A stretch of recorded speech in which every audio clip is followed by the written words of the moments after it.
welcome to the Cloud Security Podcast by Google. Thanks for joining us today. Your hosts here, as ever, are myself, Timothy Peacock, the Senior PM for Risk Analytics and Detection Platform in Google SecOps, and Anton Shuvakin, a Reformed Analyst and Senior Staff in Google Cloud's Office of the CISO. You can find and subscribe to this podcast wherever you get your podcasts, as well as at our website, cloud.withgoogle.com/cloud-security/podcast. If you enjoy our content and want it delivered to you piping hot every Monday, please do hit that subscribe button. You can follow the show, argue with us, and the rest of our Cloud Security Podcast listeners all on the Google Cloud Security community page. Anton, we are talking about a perennial topic and one we've wanted to do for a very long time, detection as code. But I want to focus on a different moment and a somewhat surreal one. This is the first banter session we are doing with guests actually listening in the background. That's not which true. Which is kind of like, at this point, I'm not sure. Like, I'm going to dedicate 2 minutes just whining about that. That's almost true. Forget detection. Let's obsess about this. No. Because do you remember in the very early days of the show, we actually recorded that whole thing with the guest online, and we did it in a straight just intro into the guest. It wasn't quite banter, but Nellie was there for our very first intro. Yeah, I think she looked she wasn't very bored because it was literally the first episode of the podcast. And now this is like roughly 2022nd, if I'm counting correctly. 222nd. Yeah, 222nd, yes, not 2000, yes. But detection episodes just sell tickets. And I think this episode will just be really good. I mean, oh, for sure. I'm not just saying it to make David happy who is listening, but it's just a solid detection episode. And we know that detection response episodes are perennial tops, top 3s, top 5s, top 10 is chock full of them. You know, they sell tickets. Yeah, listeners, why are you all so paranoid and all so interested in detection episodes? Why is our listening group not more interested in good things like governance and, compliance? Okay, cue the compliance joke. Yeah, data security episodes. We've done, I think, 2. And I think one of them kind of sucked, and the other one was just like kind of sub-mediocre. Oh, right? I wouldn't say that about any of our episodes. I love all our episodes. Okay, fine. One of them was mediocre, the other one mediocre plus. Yes. Okay, maybe. I think all of our episodes are great, listeners. Anton, more judgmental than me. But maybe without further ado, let's turn things over to today's guest. I'm delighted to introduce today's guest. We have finally joining us here on the show, David French, a staff adoption engineer here in Google Cloud Security. David, I can't tell you how stoked I am to have you here. Detection as code, that's one of those things, it feels almost like a meme at this point because we hear it all the time. But I don't think everybody means the same thing when they say it. And so I think if I surveyed 20 people on LinkedIn, I'd get probably about 22 different definitions for it. Could you tell us what you mean by it and what the upside is for organizations in your version of it? Yeah. My definition, pretty similar to Anton's blog, right, that he put out 4 or 5 years ago now. Essentially, I like to think of it as you're applying software engineering principles to the creation and management of detection content. And that's it, right? So when we think about DevSecOps style kind of practices that have been around for a while, you imagine you're working in a software development platform like GitHub. You've got maybe CI/CD tools like GitHub Actions or GitLab CI/CD. And essentially you're going through this kind of software development methodology to create your detection content or your rules as code artifacts. And then you've got your pipeline to ensure that changes are kind of tested. You've got a kind of review and approval process before your content or your rules is finally pushed out to your security tools. So in a nutshell, right, in simple terms, that's the way I like to think of it. Okay. And what gets better when I adopt detection engineering approaches here? Or detection as code approaches, sorry. Yeah, no worries. Yeah, a few of my favorite reasons for doing this, right? If we think of traditional methods of managing our detection content in our security tools, right? Us three are on a security team. Anton logs into our SIEM, EDR, firewall, DLP, whatever the tool may be. And typically he can make changes, right? He can create a rule, he can update an existing one. And what happens there is there's no input or review from anyone else on the team or testing. And people make mistakes, right? That could lead to false negatives, you missing behavior. People coming to you, why didn't we detect this? The team feels horrible. So really it's about kind of treating your detection content or your detective controls as important as preventative controls, right? There's usually a lot more change control when people want to make a change to something that's implementing prevention. With detection as code, we're kind of making sure that we've got that like testing, review, approval process before things are pushed out. It also makes it, when you've got your detection content in one place, right, one single source of truth, say in GitHub, it makes it a lot easier to kind of determine your detection coverage, document knowledge around detections, right? How do we triage this, respond, blind spots, false positives, all that stuff. And when I think of looking at a rule in like a traditional SIEM or an EDR, sometimes you only get like 255 characters to document what that detection is and how to triage alerts from it, right? So I guess it just boils down to any mature security team wants everything as code, right? And that change process around it, whether that's documentation, infrastructure, detection content, playbooks, you name it. So funny enough, you mentioned that blog and in a few discussions that happened since that time, I did get pushback from people, even from somewhat robust security teams where security threat detection and teams and SOCs, where they say, yeah, but we're not coders. We kind of like a little nervous about this whole as code thing. We don't want to write detection in Python because it's like too much work. And sometimes I point out to them that the primary thinking here is not necessarily that you must code, but that you would use software engineering principles and practices to your detection. And it ends up being a bit of a minor contentious point. Some people obsess about detection as code, and code just looms large in their minds, and they assume they have to Python, and they can barely do PowerShell, if at all. Or they just like philosophically object to coding. They just want to click buttons.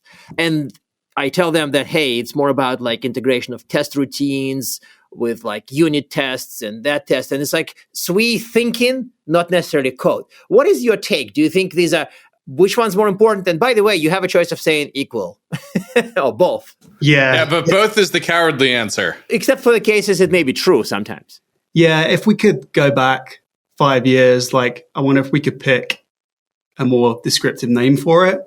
Essentially, yeah, when you're thinking about a rule that runs in a detection engine in a tool, like let's pick a SIEM, and you're feeding it logs and it fires an alert, like some people do write their detection logic in, say, Python, right? And that's great for them. But detection as code, in my mind, is more about, as you said, that orchestration of your detection content, like testing it, rolling it out, all that kind of stuff. So with Google SecOps, for example, right, we make it, my team in particular has released some tooling that helps people get up and running with detection as code really easily. And the reason we did that is because, like you said, you might be a SOC analyst that's awesome at doing searches in the SIEM, doing investigations, responding to incidents, but you might never have written code. So we try and make it easy for you to get up and running with, say, GitHub and your CI/CD pipeline, pulling rules from SecOps, updating them, testing them, all that kind of stuff. So yeah, I like to think of it more about the discipline of like creating, managing them, DevSecOps style practices, rather than let's write all of our detections in Python or Go, right? That makes sense. So it's a primacy of practice over actual code, right? Yeah, that's the way I like to think of it, at least. I really like this because it's more of a mindset thing than it is like a code thing in many ways. And that's, I think, not obvious to a lot of people when they talk about this. A lot of SIEMs don't have great API support for this. What do you do in that case? And does SecOps have good API support for this? Yeah, if you've got tools that don't, actually, I'm talking to a product manager, right? So you are, unfortunately. Yeah. So as you know, right, security people or users of security tools pretty much expect parity between what you can do in the UI of a tool these days and what you can do via the API, right? If I can create a rule in the API, I want to be able to do that via the API. And this is even more obvious now with the advent or like MCP taking the world by storm, right? You want to be able to natural language, ask a question.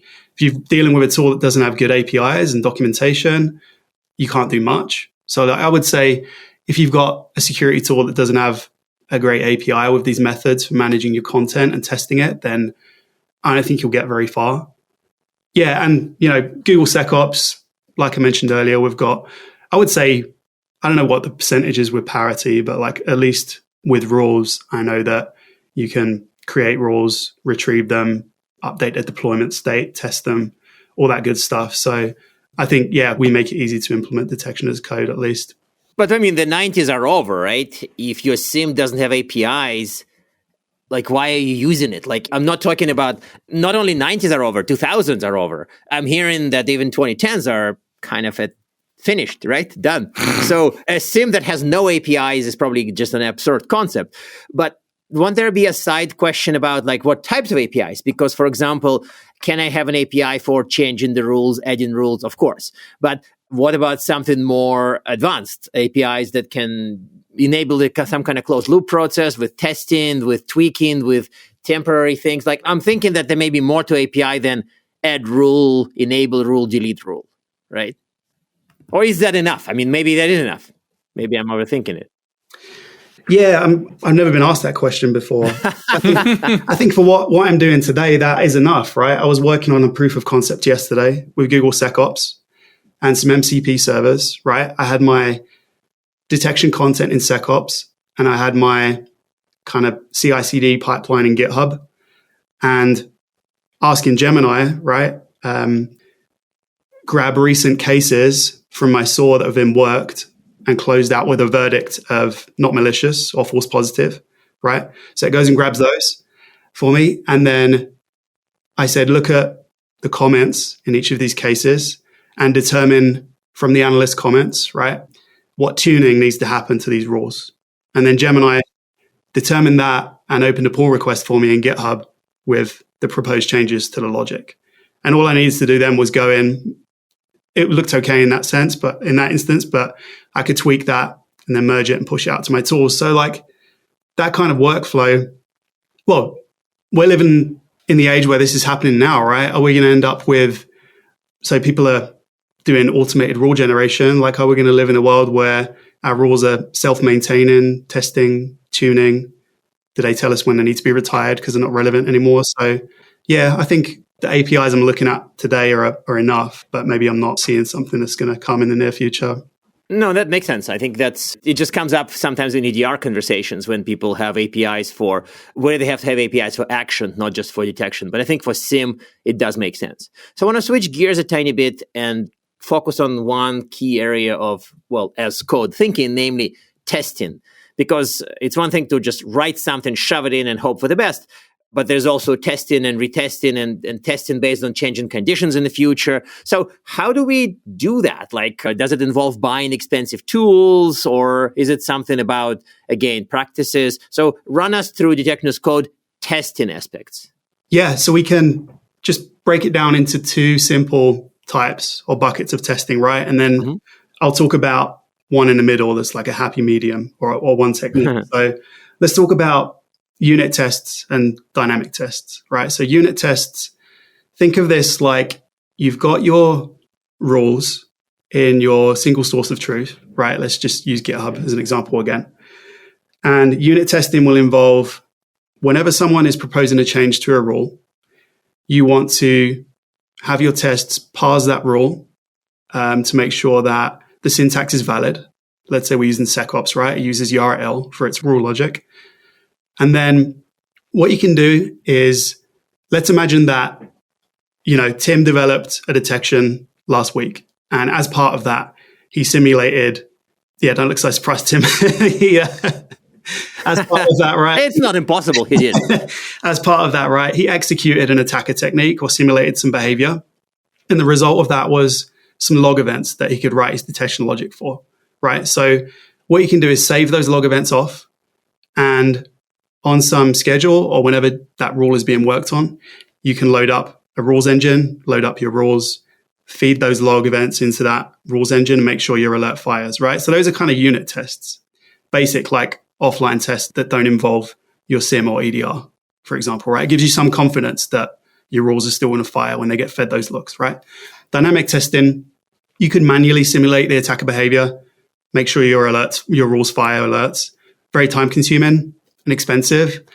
There are tools out there, breach and attack simulation or continuous automated red teaming tools, which you can program up, right? And they execute tests on a regular basis, make sure your rules fire alerts. That lets you know that your logging, rules engine, alerting, the detection pipeline is working end to end, right? But those can be quite heavyweight. Generally, you might need one person. That might be half of their job or their full-time job to maintain that, right? So when I think about a happy medium, if you've got 500 detections, right, realistically, you're not going to have an end-to-end test for all of them. You probably won't want to, right? Imagine you've got a destructive action or something where, okay, I've got a detection where an attacker logs into an Okta admin console, creates an API key, carries out other actions. Realistically, you're not going to want to do that in production, right? So a happy medium, I think, is absolutely have an end-to-end test for each data source, right? For your EDR, firewall, Okta, Google Workspace, have one. And then my team is about to release a tool, an open source tool, and we're going to release a blog about it, where we see a lot of success internally and with customers where, like I said, you've collected those log events previously, right? When you're actually developing a detection. On a regular basis, you could just replay those logs to your SIEM. And that'll trigger your rules and you'll get alerts, right? That doesn't give you 100% coverage, right? Because if a vendor changes their logging schema on you, your rule might break, but it gives you... I've never seen that happen. No. No logs ever changed since 1988, as I recall, right? Yeah, exactly. So I do want to ask another question, which is about rule schema. You know, you talk about building out a rule schema. You think about, detection as code as a mechanism to standardize the interface between detection objects. That's such a different way of thinking about detection, as if it were like this object-oriented world. Could you help your security engineer off the street understand what you're talking about there? Yeah. So if you think about a rule in Google SecOps, Splunk, CrowdStrike, they all use different logic, right? Rule logic to identify a behavior and fire an alert, right? So when you talk about a schema, you can pull all that detection content back into a centralized platform. And when you define a schema, you say, okay, this vendor, let's talk about a rule name. This vendor has this name for it, the field name, this vendor has a different one, and so on. You can normalize that. So essentially, you're like abstracting away from all the individual schemas for their rules, and you have your own. So this it makes your detection content easier to scale and manage and test. If you and I are looking at a rule and it's all in the same format that our team's used to looking at, it makes it easier to understand and work with the detection. So yeah, it kind of abstracts away and makes it easier to deal with, detection content across tools, right? In a perfect world, every company, every security team in the world will be on one platform, but it's just not realistic. Yeah. And we still haven't agreed on, a common schema for logs, detection rules. No, of course not. Of course not. But what about those sad people who write mostly regex matches in rules? Like, I don't have any snide remarks to make here because admittedly I have pity for those people, but there are many of them. And so if there's no schema and they mostly do detection by means of raw log matching, do they have hope or should they just quit and go home? I don't have the answer to this problem. Yeah, it's something we've been struggling with as an industry for decades, but I don't know. Is there an application for AI there to help us move towards something that's more normalized as an industry? Right, but bad data is bad data. And I mean, AI may turn something unstructured into something structured if there's an underlying structure. But some of the raw logs genuinely don't have structure. I mean, I don't know. I think that, you're right. This thought is too depressing, so I should probably quit this line of thinking. Let's talk about response as code. That is quite depressing. Let's move along.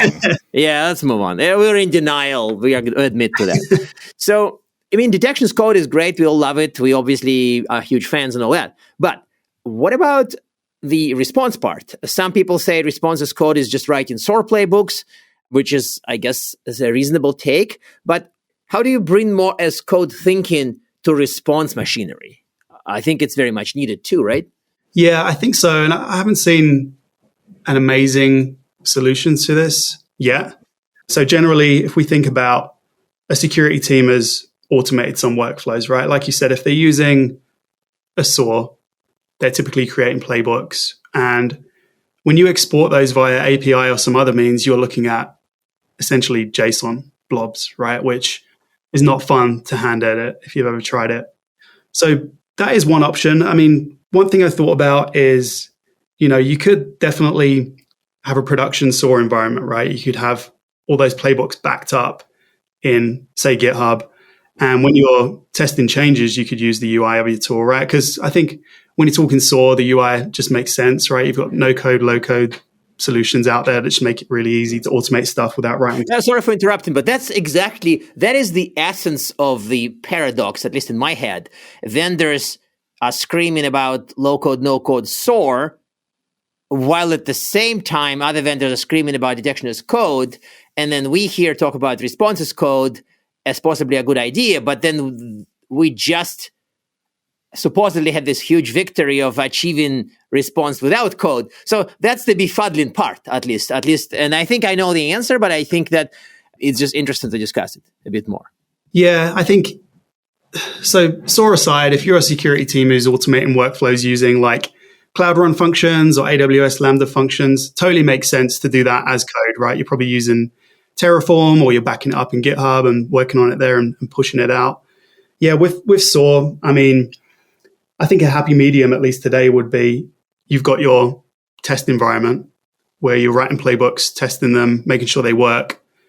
And then you could potentially put that in your code base and push it out, right? Because then you've got that review and approval process, at least, without someone going into my SOAR playbook and changing it so it isolates all of the endpoints in a network segment or something, right? That makes sense. Yes. One more thing I want to pick on from your presentation that stood out to me was the call for sharing detection content. Could you expand more on like where you want to see this shared? Is it shared internally across platforms? Is it shared between companies? What are you thinking about there? And by the way, here 90s are not over. Because, of course, snort rule sharing is from the literal 90s, and people have been discussing this probably since the freaking 90s and never reached a full answer, right? You know, at some point, we're going to have to rename this podcast like Security Portlandia, because so often it feels like the dream of the 90s is alive on our podcast. Yeah, I think when I spoke about the value in sharing detection content, I was talking about the community, right? So I think it was around 2020 when I worked for Elastic on their SIEM and EDR product, developing content for their products. We just opened up all of our logic. And some people were like, yeah, this is great. Some people were like, you guys are crazy. But other vendors followed suit. Google, Splunk, Microsoft. So what you have is libraries of detections out there that are available for you to just pick up, load up into your tool, or convert for your tool. And I'll get back to that in a sec. And then usually they aren't great out of the box.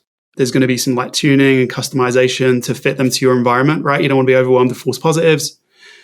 But where we are, so in my opinion, this is built like a better collective defense against threats. But every rule is still in its own schema and works for its own tool. So I don't know how we get to a point where, you know, we've got a standardized schema where you can load it up. So the value in sharing as well is if all three of us work for different companies and we're detection engineers, you know, threat of the week comes out and we spend a day or two writing our own detection. Like if you multiply that by thousands of companies, like the amount of time people must be spending in private, right, writing the same detection, coming to the same conclusion is kind of mind-boggling.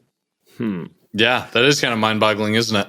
But does it mean that sharing of that sort between community members, not necessarily between vendors, is kind of a hopeless pursuit? I mean, hopeless maybe is too harsh, but yeah, kind of sounds like that because, even with LLMs, reliable conversion of my crazy, buggy rule for vendor X to a beautiful, polished rule for vendor Y is not exactly going to work that well. It works a little bit, but not well. Yeah. That's only going to get better. Like, I think probably 18 months ago when I saw people touting that like conversion between platforms and conversion between logic. Yes. I was very skeptical, but I've seen it get a lot better in a short amount of time. That makes sense. And I think that people who have not used LLMs all that much believe that LLMs can do it really well. Sorry, yeah, I probably should say it again. People who haven't used LLMs all that much believe that LLMs are great at it. It's so funny. One of my favorite things about doing this podcast is I have this mental tracker of me and Anton's current hype state about LLMs. And sometimes Anton and I are super hyped up on LLMs. Yes. And other times Anton and I return to a lower level of LLM excitement and, dare I say, LLM skepticism, which you just saw there. Yeah, and I've had my ups and downs there as well. I think, so when I built that POC that I was talking about yesterday, like the auto tuning of rules. Yeah. And it worked, and I got it up and running in about 5 minutes. Like, my wife, who was in the next room and who's been listening to me talk about cybersecurity for 10 years, right? She's like very supportive, probably bored. Must be a saint. Yeah, she is. But I walked out. My office is in the basement. I walked out of the room and I told her what happened. And I said, come and have a look at this. And she was like, oh my God, like, what are you going to do for work in a couple of years? But like, on a serious note, like, I just sat there. But it's an honest reaction, though. That's a notable thing, that it's genuinely really impressive. So we are already going on the upswing about LLMs right there, right? They're magical use cases. Like, you see it and you say, holy cow, that really happened. Yeah, definitely. And one of the things I think about is like, so when I started in security 10 years ago in a SOC, I've been in IT for 10 years, right? So it was kind of like I naturally slid across to that. But what does the entry level cybersecurity job look like now? Like, it's, do you have to go and do something else like cloud security, IT, before you go into security? Because I feel like the bar is, I don't know, the higher the bar is changing, right? With AI helping us with certain things, taking care of some of the lower level tasks. That is a topic that I think deserves its own podcast and probably a whole series over the next 4 years of what does the entry to cybersecurity look like in an LLM world. But David, before we dive into that, I have to do the thing I hate doing the most on our podcast, which is ask our traditional closing questions. One, do you have a tip to help people get started on the detection as code journey? And two, other than Anton's blog, do you have recommended reading? So one tip, getting started with detection as code, don't over-engineer it. All we're talking about is you work at a company, you've got a SIEM, an EDR, email gateway, you've got rules in all those tools. Figure out how to get them into a single location like GitHub, and then experiment with like, how do I push updates out? And then go from there. How do I prevent people from making changes when I want to flip that switch in the UI? How do I go through my like review, testing, approval, and pushing out to my tools? And you can just start from there. Don't over-engineer it. That makes a ton of sense to me. And then recommended reading. It could be anything from Mary Oliver to Mary Shelley to not Anton's blog. To your own blog. I mean, to your own. You have blog, a lot of good writing at GitHub. So like, we'll probably link to it anyway if you don't want to. Yeah. My blog has been a bit quiet lately. I'm blogging on Google's blog. No, this book, Be So Good They Can't Ignore You. Has anyone recommended this before? No, that's a new one for the show. What is it? So it is about why skills trump passion. And people always say, follow your passion, right? Follow your passion. But I was working at a company a few years ago. Everyone was getting laid off, including leadership. There wasn't much work to do. There wasn't much direction. And I just thought, like, I could sit here twiddling my thumbs, or I could work on projects and like build new skills and a portfolio of work to point to for my next job hunt. And like, that was a job hunt in the toughest market I've ever been in. So that book, if you're going through a job hunt or you're thinking about upskilling, especially with everyone's talking about AI, right? Velocity of everything that's changing and coming out is crazy. I highly recommend that. Yeah. That's awesome. I love that personal story and recommendation. Yeah, thank you. By the way, at the risk of me going on a rant at the very end of the podcast, Never. I remember my own fights with people who are really well-meaning, really motivated, but have absolutely no clue. And so I almost like now I have to go look for the book, because I think that passionate, well-meaning, intelligent people who lack subject matter expertise can sometimes be quite dangerous. Yeah. I think it touches on that. Yeah. Yeah. Well, David, thank you so much for joining us today. I was so looking forward to having you on the show. You are, to my knowledge, one of our maybe second guest to appear on both this podcast and the other podcast by the same name. Yeah. The other guy is Sunil, right? The other guy who did this was Sunil. Yeah, so you're in good company. So you're in great company with Sunil Pati. I'll take that. Yeah, good job. Yeah, thanks for having me on. I've been listening to you guys for years. So yeah, it's an honor. Oh, shucks. Thank you. Thank you so much. And now we are at time. Thank you very much for listening, and of course for subscribing. You can find this podcast at Google Podcasts, Apple Podcasts, Spotify, or wherever else you get your podcasts. Also, you can find us at our website, cloud.withgoogle.com/cloudsecurity/podcast. Please subscribe so that you don't miss episodes. You can follow us on Twitter, twitter.com/cloudsecpodcast. Your hosts are also on Twitter at Anton_Chuvakin and _Team Pico. Tweet at us, email us, argue with us, and if you like or hate what we hear, we can invite you to the next episode. See you on the next Cloud Security Podcast episode.